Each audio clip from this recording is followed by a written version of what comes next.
Növbəti sual var. Sual isə bundan ibarətdir ki, iş yerim ixtisar olunacaqla bağlı mənə dedilər ki, ərizə yaz. Maraqlıdır.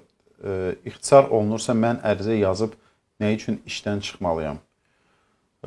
Yox, bu tamamilə düzgün olmayan bir haldır. Yəni ixtisar əgər həyata keçirilirsə, Əmək Məcəlləsi bunun qaydalarını tənzimləyir. Yəni işçinin stajına uyğun olaraq ona əvvəlcədən xəbərdarlıq müddəti verilir.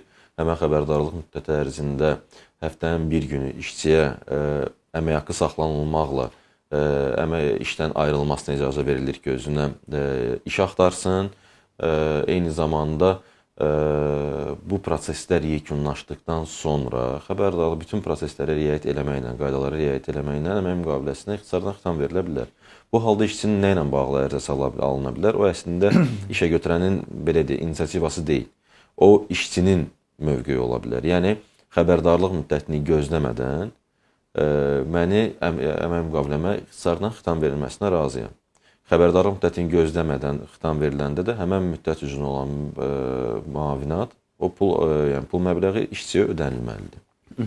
Burada bir məsələni qeyd olunur ki, əgər işçi öz ərizəsi ilə ixtisar olunacaq yerdən çıxacaqsa, ona kompensasiya ödənilməyəcək. Nə qədər doğrudur bu? Düzdür, ona kompensasiya ödənilməyəcək. Çünki avtomatik əmək müqaviləsinə xitam verilərkən xitam əmrində artıq əmək müqaviləsinə ixtisarla xitam verilməsi deyil, şəxsin öz istəyi ilə azad olunması göstəriləcək və ona həm ixtisara görə və bayaq dediyim kimi xəbərdarlıq dövrünə görə pul əgər adam özü istəyirsə çıxmaq ödənilməyəcək. Yalnız artıq işçinin iş stajından asılı olaraq müddətdə əmək müqaviləsidirsə, orada işdən çıxma müavinatından söhbət gedə bilər. O da artıq işə götürənlə bağlı olan bir məsələ deyil. Bu müavinat onun ödədiyi məcburi dövlət sosial sığorta haqlarından formalaşır.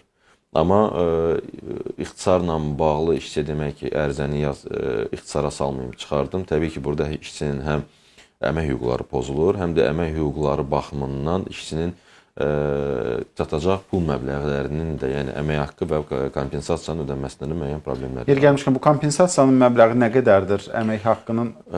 Kompensasiyanın məbləği işçinin iş stajına uyğun olaraq dəyişir. 77-ci maddə Əmək Məcəlləsində bu hissəni tam olaraq tənzimləyir.